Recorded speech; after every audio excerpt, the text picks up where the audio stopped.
I remember a few years ago, I was flying from Washington, D.C. to Denver, Colorado, and I looked ahead of me just a few rows. There he was, Senator Armstrong, flying coach, Continental, seated just a few rows ahead of me. And I said, that's my kind of senator. I don't know if you remember Senator Armstrong. That's a long time ago, but I made my way up, introduced myself, and we chatted for a while. I was very impressed. Now, I don't expect you to fly coach class everywhere, but I was impressed. Well, I don't fly coach class everywhere. I always pay for coach, but anytime I can figure out a way to get upgraded, I'm glad to do that as long as I don't have to pay for it. The other thing that I like about you is you're a fellow Cornhusker born in Fremont, Nebraska. I attended the University of Nebraska. There's some real good salt of the earth there. Tell me, seriously speaking, that kind of basic upbringing, what has it done to mold your life and your views in politics?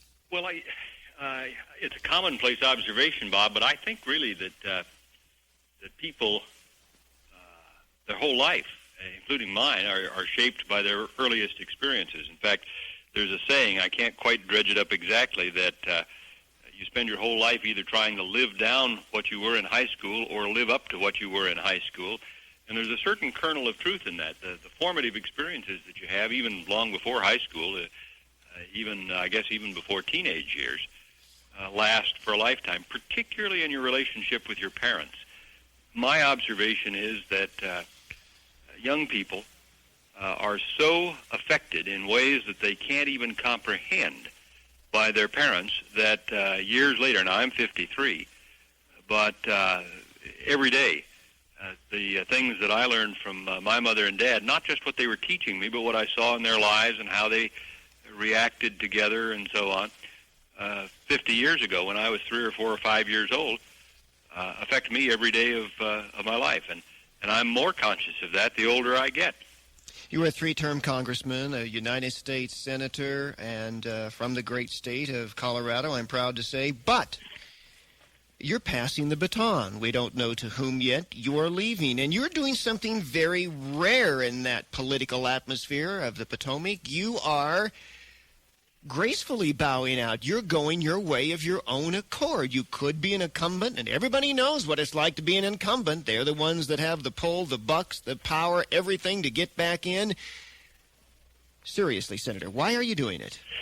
Because it's what I believe in. And I've always thought that these jobs ought to be temporary, that they ought to be viewed as a form of public service and not as a lifetime career.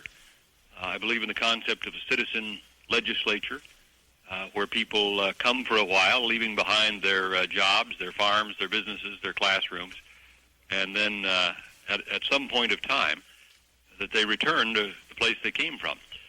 And it just felt like this was the right time. I don't think there's any particular magic in 12 years in the Senate, but that's long enough. As you pointed out, I was also in the House for 6 years before that. So it just seemed to me that it was the right time to do that. Right for me, but more important, right for the system, the right kind of an example to set. And in fact, I hope my successor will follow that example. In fact, I'm a believer in the concept of terms limitations in the Constitution. Well, I wouldn't count on your successor doing it, and I wouldn't count on anyone following your example. Don't you feel you're a little bit like a drop of water in the ocean in the political climate of Washington, D.C., by which people cling on for dear life? We're reading also, too, about the massive war chests if they are in there long enough that they can amass, and it accrues to them personally. I mean, we've created a monster here. Do you ever feel like, why do this? Because it's just a small, insignificant gesture in the massive power base of Washington, D.C.? No, I really don't feel that way.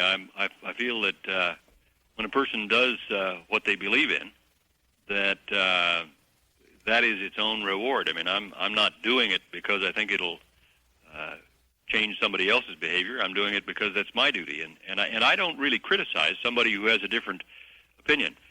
But I actually think, Bob, what's going to happen is that more and more people will come to see that it is important that we have turnover in these jobs and that people not come here with the idea of perpetuating themselves in office forever. Now, you mentioned the money. To me, one of the things that is really rotten is when somebody gets elected to the Senate and then within a very brief time, within 2 or 3 or 4 or 5 or 6 or 12 months, they begin raising money for their next election campaign that may be 5 years down the road. When that happens, it's very hard. In fact, it's almost impossible for a lot of people to say no when they come around to ask for a campaign contribution. For example, if you're in the banking business or the securities business or something, and somebody who is a senator comes to you for a campaign 5 years down the road and says, will you help me? It's very hard to say no. It is inherently coercive.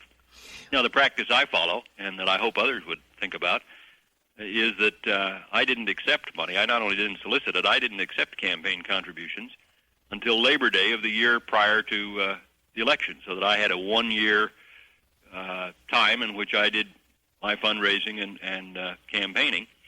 And that seems to me to stretch it as far as we ought to stretch it. But when you stretch it out over 5 or even up to almost 6 years, it really becomes a perpetual kind of a way of life, and I don't think it's good. When I mention names like Frank Barney and Dave Durenberger, what comes to your mind? Well, in the case of Barney Frank of Massachusetts, I think that is a truly tragic situation. This is a case where he has recently been disciplined in a very mild way by the United States House of Representatives. And basically, I suppose most of our listeners know that he is a person who has admitted his homosexuality, admitted to hiring a prostitute, and to fixing some parking tickets, I think 38 of them, for the prostitute. If I understand what the House did correctly, it is the latter offense that really led him to be rebuked by the House. They couldn't stand the idea that somebody was fixing parking tickets. The far greater question, it seems to me, is the hiring of prostitutes and, in fact, homosexuality.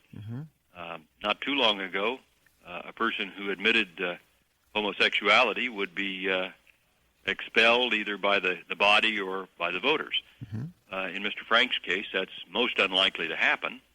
And, in fact, there's at least one other admitted homosexual in the House that has been elected and reelected repeatedly. So what it says to me is that it's tragic. Now, having said that, let me just add one footnote. I don't believe in homosexual bashing. I don't think homosexuals should be ridiculed. I don't think they should be physically abused. And I personally don't think that homosexuality is any worse than a lot of other conduct that the Bible describes as sinful. For example, I don't think inherently, though it is more distasteful, I don't think homosexuality is inherently more wrong morally than adultery. The difference in the case of Mr. Frank or Jerry Studds or others who are homosexuals is that they are trying to say that wrong is right. They're trying to say that their conduct, in fact, is not wrong, but is a valid alternative lifestyle, as they euphemistically term it. And that is the distinction between other kinds of wrongful behavior, such as adultery or cheating on your income tax or theft. No one is, that I know of, argues that that conduct is right and constitutes a valid alternative. Durenberger, you have some interesting memories of that in regards to some recent physical difficulties. I understand you were about to give a speech, or were giving a speech in regards to his ethics violations when you suffered a mild heart attack. I did have a heart attack, I guess, a few minutes before I gave the talk. I didn't know at the time that I'd had a heart attack. It was very, very mild, and it was not particularly painful. It was sort of a mild discomfort. It wasn't excruciating pain that some people associate with heart attacks. But there was another kind of pain for me on that occasion because David Durenberger was and remains a dear friend and a person that I feel very, very close to. I sit next to him on the Senate Finance Committee and have for a decade. He is a person that I have known in a very close personal way. I've been in his home. He and his wife have been in our home. And perhaps even more than that, David is a person that I have often prayed with and read the Bible with, who I have great affection and regard for. And so it was difficult for me to vote as I did to discipline him in the Senate. He did some things which he should not have done. And the committee, correctly in my opinion, recommended to the Senate that he be disciplined, and in fact he was.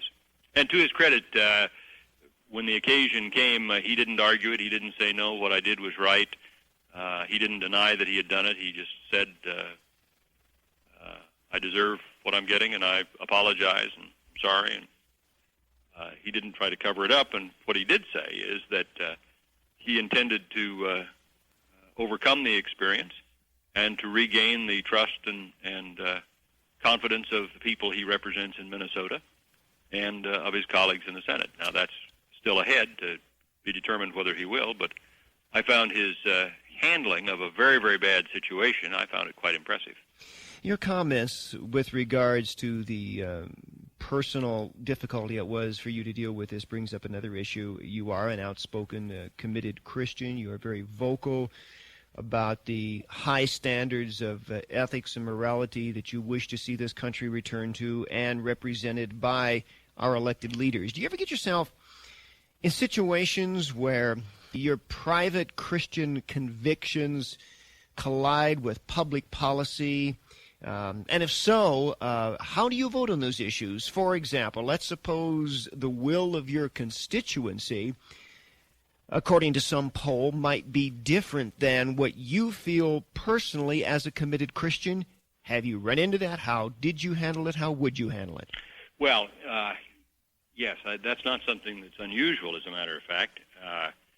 Sometimes there are, or my own inclination is different than that of the people I represent. And the first thing that I would do in that circumstance is to go home and talk to people about it. Find out why they felt as they did. Try to determine if there was something that they knew about the issue that I did not. It seems to me that in a representative system that it is my obligation in such a case, if I see that I'm heading into a circumstance where I'm going to cast a vote that is different than a majority of my people at home would like to have me cast, first thing I better figure out is whether or not I'm really going off the deep end. I mean, after all, I serve those people, and I must put their interests ahead of my own. So I would go home, I would seek their advice, I would try to find out why they felt that way, I would explain my own feelings and have a good exchange of views, and I've done that on many occasions. Ever had to vote against them? Well, that's just what I'm leading up to. Having done that, then I would prayerfully use my own best judgment. And the reason is this. This is not a novel question to me. It's one I've thought about a lot, and in fact has been the subject of thought and discussion by people in legislative bodies for a long time. Edmund Burke, who is thought by many to be the father of conservative thought, told the electors of Bristol, who he served, pretty much the same thing I have told you, but he elaborated on it. He said this. He said that his duty and responsibility was to the people of Bristol, to put their interests ahead of his own, but that he would betray them if he sacrificed his judgment to theirs, because that was what really they had elected him to do, that to exercise his best judgment.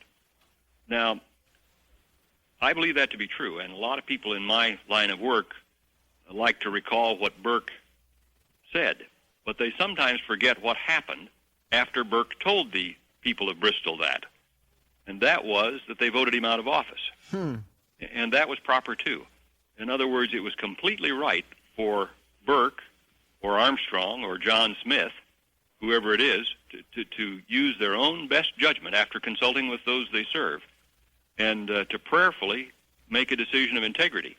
But then if, as a result, they're voted out of office, they shouldn't feel let down or that the system isn't working, because the public does have the right to be served by those that share their views. Now, in my own case, I've done it lots of times, and what I've discovered is that people of Colorado have been very, very tolerant and very willing to listen to opinions different than their own.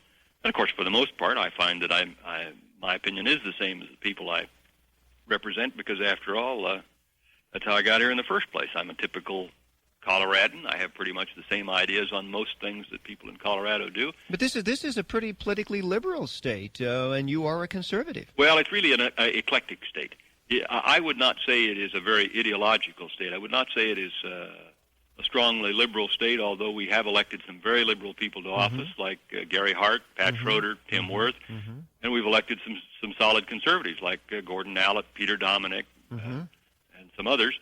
But the truth of the matter is that the people of Colorado do not seem to be very ideological. They seem to be far more inclined to make a judgment about people on a basis other than party label and other than ideology.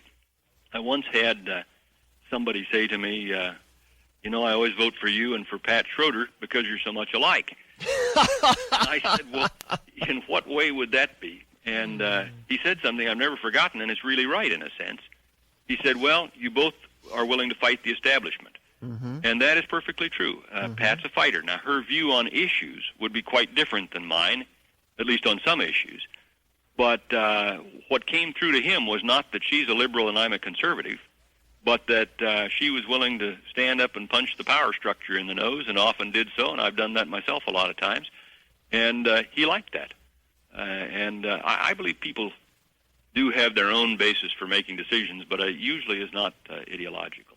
You've got a strong background in support of human rights.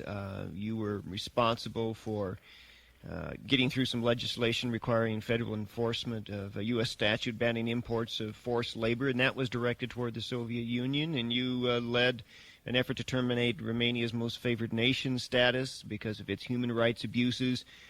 A lot has happened since then. What are your perspectives on the situation that's been unfolding since last fall in Eastern Europe with regards to these stands that you took earlier? A, do you feel that the stands you took were in part helping to facilitate what has occurred? And B, what kinds of positions now have you had to reverse as a result of these events? Well, I think it's a miracle what's going on in Russia and in the communist bloc countries. And no, I don't think I have to reverse anything that I said before. And I do think that to some extent the legislation you referred to had a small part in helping to make the change. But I must say I think it's a very small part. In fact, I think it's a miracle of God. I mean, how can you explain the kind of dramatic and bloodless revolution that has occurred in the Soviet Union?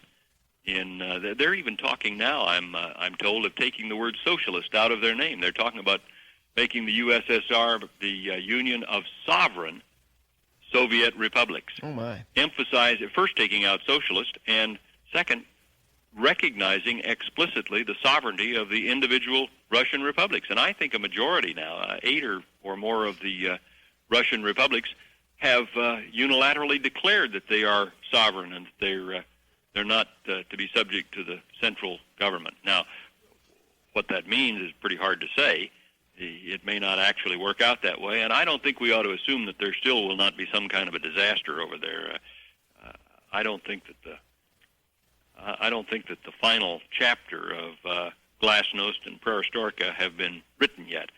But still, as you look at it, it is a extraordinary, really an unprecedented situation. You were responsible in part for a constitutional amendment to require a balanced federal budget. You sponsored that. You've been an advocate of that. There are some who would say... now, you talk about a miracle. If we could get that passed, that would be a miracle. It certainly would. There are probably some critics on the left who would look at someone like you and say, well, you're deeply concerned about Mr. Frank's homosexuality. You have pushed the concept of high ethical regard on behalf of our elected legislators.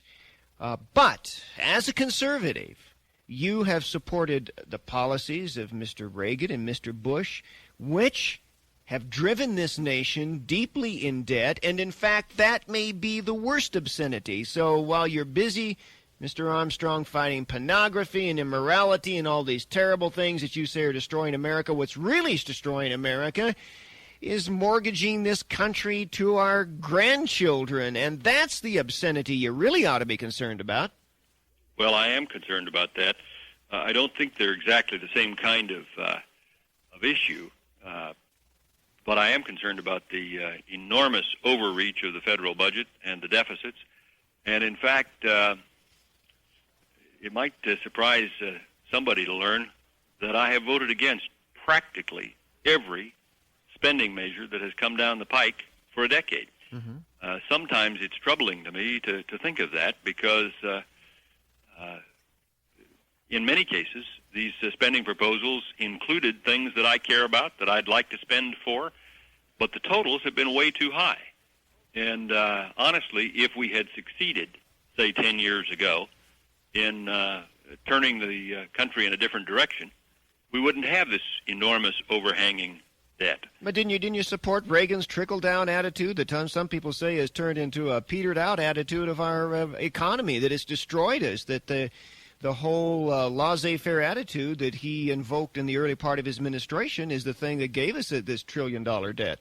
Well, no, what gave us the trillion-dollar debt were the excessive spending bills passed by the Congress, and that's what I voted against. Mm-hmm. Now, in many cases, Mr. Reagan vetoed or threatened to veto legislation that he thought exceeded reasonable spending guidelines, and I applauded him when he did, and frankly, urged him to veto more things than he was willing to veto. I think Ronald Reagan was a fine president, but if there's one thing I would fault him on, it's not being tough enough on the spending side. Mm-hmm. He was pretty tough, and in fact, when I see what's going on now, I often think to myself, boy, I wish we had Dutch Reagan back there in the White House. Mm-hmm. But the truth is, he should have been even tougher.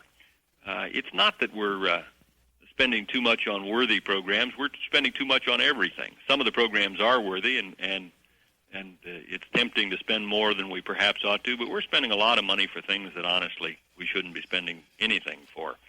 And we've reached the point, I think, where it's really just gone beyond the realm of common sense or compassion or anything else. It's just way, way off the deep end. But people like you are criticized for being part of, labeled as part of the religious right or whatever, and not being sensitive enough to a Christian responsibility toward social justice. Too often, I think people in your position are perceived as cutting off the very programs that would help the disenfranchised of our society, and is that not a biblical ethic? Do you find situations where you have a sense of Christian social justice colliding with your conservative political stance? No, not really. Because while I think that we're called by our faith to help those that are less fortunate than we are, I think we're also called to do that in our private capacity, and that is usually the preferred course of action. Second, I think we're called also to a degree of discernment. And most of these programs that are touted as helping the poor or the disadvantaged, many of them, maybe most is an exaggeration, but a great many of them actually are not only not helping, they're making the situation worse rather than better. Let me cite some examples. The welfare program. There is a growing realization, I think, that the tremendous expansion of public welfare programs are the root cause of the breakup of families in the inner cities of urban America and in the ghettos of America. We created an incentive for families to break up, literally for husbands, for the men to desert their wives and children. Mm-hmm. And then we're surprised 18, 20, 25 years later that families are breaking up. There's a cause and effect relationship there. Mm-hmm. Now, that doesn't mean that every federal program has been a failure, but the reality is many of them have been a failure and are making the situation worse rather than better. Let me give you as another example, public housing programs. We've got 6 million units of public housing in this country, of subsidized housing, not all public housing, but of subsidized units of housing. Most of it is not in the hands of poor people. In fact, the majority of the subsidized housing in this country has gone to people who are not by any reasonable standard poor. We are spending enormously for farm subsidies in this country. And I have great sympathy for and great compassion for farmers. I know lots of them. As a class of people, they're great. I mean, they're hardworking. They are solid. Their values are good. They are family-oriented. They work 7 days a week, lots of them, and deserve to succeed. As you look at what's happened to the farmers of this country and ask yourself, are they better off or worse off as a result of these subsidies? very clear to me that we not only haven't helped them, we have bankrupted them. This is the end of Side 1. Please turn the cassette over at this point for the continuation of the message on Side 2. Sometimes when people in agriculture like cattlemen come to see me, I'll start the conversation by saying, well, I suppose you're here to ask me to vote for some kind of a program for the cattle industry like the one we have for corn and wheat. And, of course, they recoil in horror because the cattle industry, which doesn't have a subsidy, though it has its ups and downs, is in far better economic circumstances, and the people of the cattle industry are doing far better than those in the part of agriculture that's been subsidized. If you look at potatoes, if you look at oranges, if you look at cattle, none of those people would trade the free market system that they've got for the subsidies that have bankrupted so many people in wheat and corn and whatnot. Now, if the subsidies had been tremendously helpful to the people of agriculture, then there might even be an argument that maybe we ought to continue them. It's a simple decision for me to say we ought to phase out all of those programs over a very short period of time, over 4 or 5 years, because they not only are costly and represent an expenditure that we really can't well afford in the present budget situation, but they're hurting rather than helping the farmers that are involved.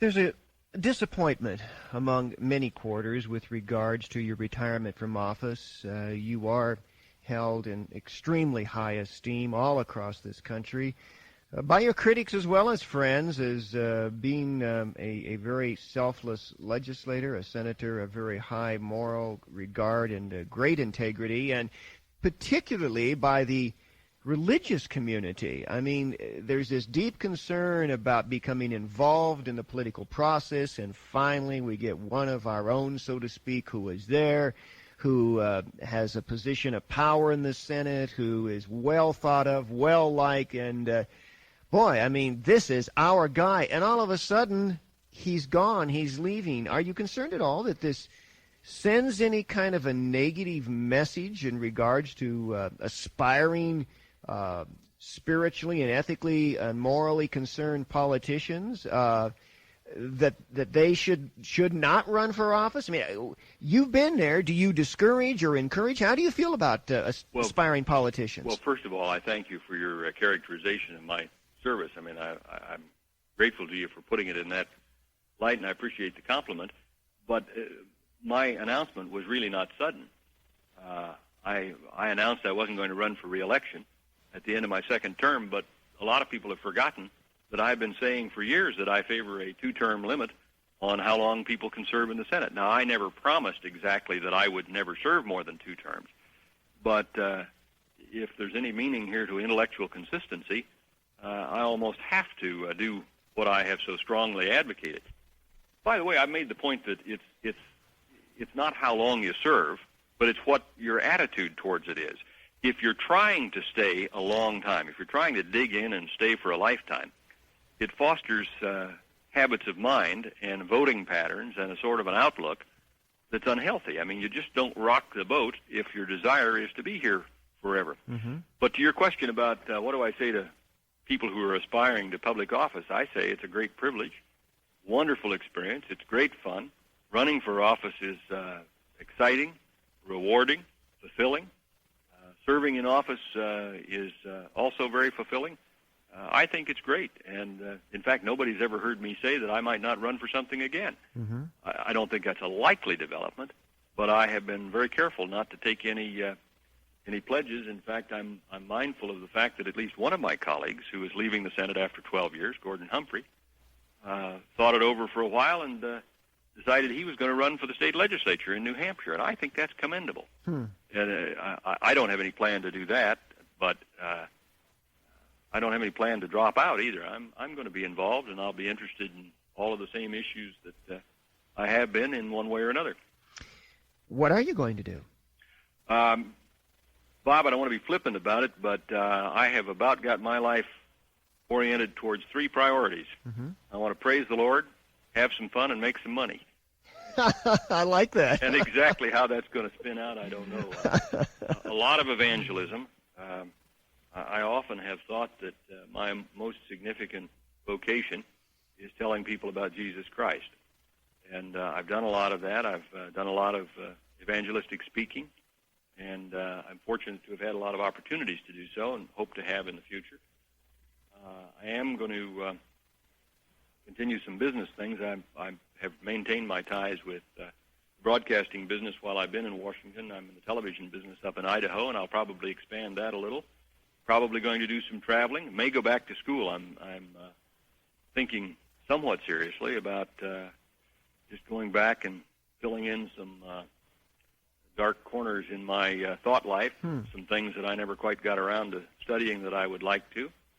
And beyond that, I'm also somewhat looking forward to the notion of being able to say to Ellen one of these days, let's go to Europe for 2 months. Let's go rent an apartment in London and just see what's going on over there. Or, wouldn't that be fun? Sounds great to me. Sounds like fun to me. Well,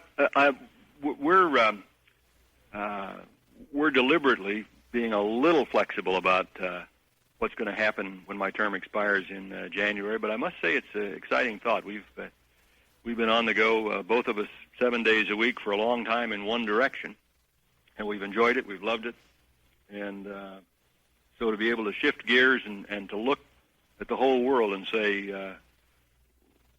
what should we do next is kind of fun. But I'm sure it will involve evangelism. I'm sure it will involve more business activity, and I'll certainly be involved politically in probably a lot of ways. Would Vice President Armstrong be fun? I don't think so. I don't think that's a very likely possibility, Bob. I was complimented to be mentioned for that office at one point, but it didn't feel right to me. So I guess that's like anything else I might do. If the Lord calls me, I'll try to answer, but anybody else that tries to call will find I have an unlisted number.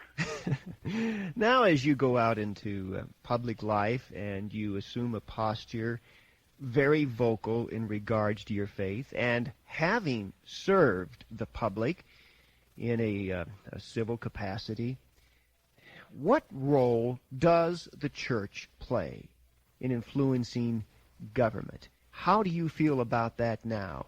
Were there times serving in the Senate there were things you would like to have said and felt maybe inappropriate to say them because of your responsibilities as a public figure elected by the people? Where do we get this balance? We've had 200 years to figure this out, and we still haven't figured out where the balance is. Well, I think the people of the church ought to be more involved in making public policy. I think men and women who are centering their life on Jesus Christ ought to run for office, ought to manage campaigns, ought to be volunteers, they ought to work in the phone banks, they ought to pass out literature, they ought to organize their neighborhoods, they ought to write letters to the editor. I don't think the church itself ought to try to influence too directly specific items of legislation. I don't think the church itself, whether it is the church broadly defined or whether it is a particular denomination or a particular congregation, ought to set itself up as a power broker. In other words, I don't think the First Methodist Church ought to try to become a politically influential body. I do think that the First Methodist Church and the First Baptist Church and the Catholic Church and all the others ought to encourage and train their people to participate in the political and civic life of the community. You remember our Lord taught that we ought to render unto Caesar what is Caesar and unto God what is God's. And people, as they look at that verse of Scripture, see very clearly that what Christ was saying is that there's a line beyond which the government may not step in interfering with the affairs of the church. But the other half of that is less well understood.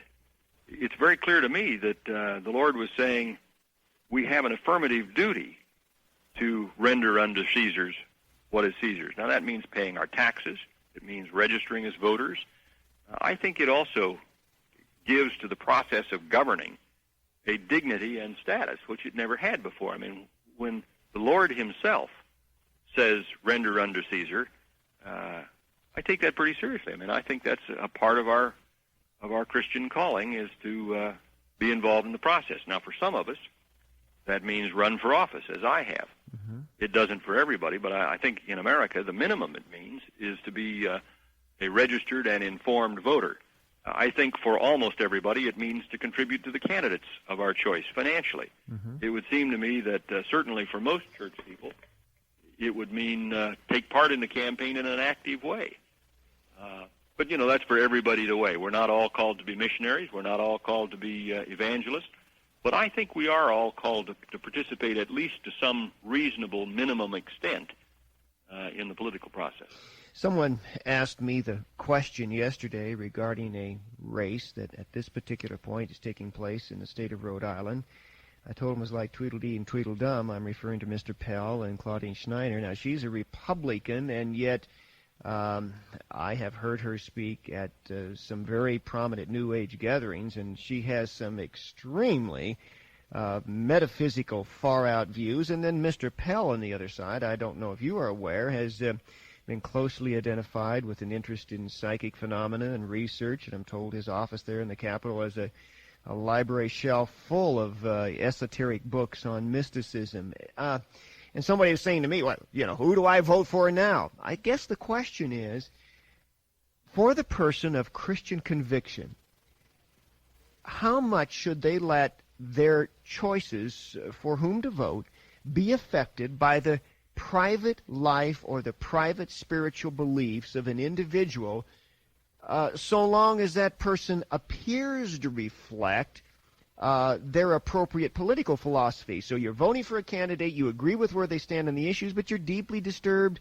about their private spiritual views, whether it's all of metaphysics, the New Age, or Mr. Frank, or even Mr. Kennedy, whose name keeps coming up and over again with regards to moral indiscretions. How do voters make that type of a decision?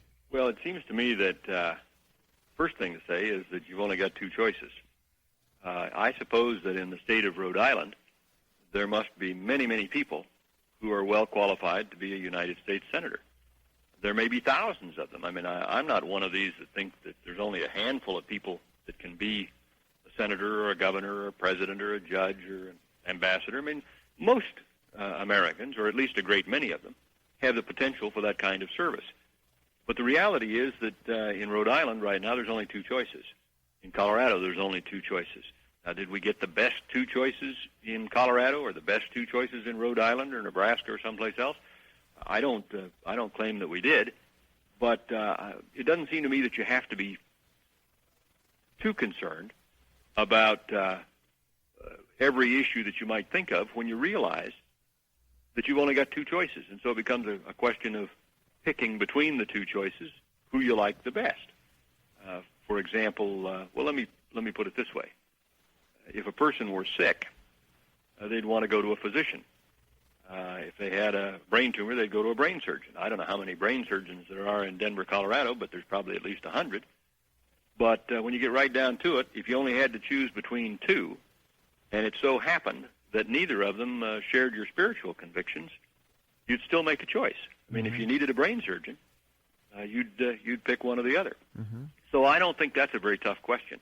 A tougher question, it seems to me, and this is really a tough question, is what happens if you get somebody on one ticket whose political views you share, but for some reason or another whose underlying values are anathema, and on the other ticket you get somebody whose values you share, but with whose political views you disagree. Tough. That's a very tough question. Yeah. Finally, let me remind you of a saying that I can't attribute because I don't remember where it came from, but somebody said, if I was drowning, I would rather be seen by an atheist who could swim than by a bishop who could not. And now all of that is kind of dancing around the subject, but you see the point. I see it very well. I think we just need to kind of go along in a practical way, though it's often very hard. I mean, in a lot of cases, and I don't know whether you've cited one in Rhode Island or not, but in a lot of cases, there isn't enough to choose from between two candidates that you really feel good about it, but I think we're still nonetheless not only entitled, but actually required to use our best judgment and make the best choice we can. I find that all the time in the Senate on voting on bills, that there'll be a lot of good in a bill and a lot of bad in a bill, and it's hard to know sometimes whether to vote for it because of what's good or against it because of what's bad. And sometimes afterwards I'm not quite sure whether I've done the right thing. Usually those choices are fairly clear, but it's not uncommon when there's a big gray area. You've been very kind to take time out of what is a very, very busy schedule, and I'm very appreciative of that, as I know our audience is. In summation, as you look back on your years of public service, what is it most that you'd like to be remembered for? Well, I hadn't really thought about that. There's a lot of questions you could have asked me that I'd been prepared for, but actually, let me just reflect on that a minute. You mean remembered for in the sense of what do I want on my tombstone? Sort of, but I'm thinking in terms of both you as the man, how do you want them to remember you for your service to the American public? And secondly, from a legislative standpoint, what is it that you think are the greatest contributions you would like them to focus on in terms of what you've done legislatively for the country? I'll tell you what I want on my tombstone. I'm not sure what I would want people to remember from my time in the Senate. I could give you a laundry list of things that I've done that I feel good about, and I could also give you a laundry list of unfinished business, but none of that is really what I want on my tombstone. What I really want on my tombstone is he loved his family and he loved Jesus Christ. Mm-hmm. That's got little really to do with my life in the Senate. I guess anybody who wanted to remember my years in the Senate that I tried my best and tried to serve my people and in an honest way, that's what I'd like to be remembered for. I could recount a lot of specific legislation and so on, but I think that's going to fade from memory quite quickly. And in fact, that's probably a good thing. I'm impressed by looking back not very far in the pages of history at people who were senators, who were governors, who were cabinet officers, who were justices of the Supreme Court, whose names are not even familiar. And I don't mean people from 100 years ago or even 50 years ago, but people within my own lifetime who were giants, here in the Senate, and yet whose names are gone. I don't think that's a bad thing. I guess I don't feel that it's important that people be remembered in history particularly. I mean, I guess you have Lincoln and Washington and so on, but what's great about the country is the system and the ideals and what we stand for. It's not that Armstrong or Smith or Jones was so great or did so much. I really hadn't. You kind of caught me unaware with that question. But well, let me throw in. As I think about it, I guess that's what I'd like to be remembered for, is that I did my best and tried hard and prayed about it, and I'm grateful to the people who gave me the opportunity to do so. The New York Times said a man whose restless intellect is admired by his foes as well as his friend, and the Washington Magazine said the gutsiest member of the Senate, and maybe those two people said it best, Senator. Thank you very much for being with us today, and we're grateful for the time. Bob, it's a great pleasure to be with you. This is the end of the message. For further information regarding other topics available on cassette and in printed form, write Compassion Connection, Box 36C, Denver, Colorado, 80236.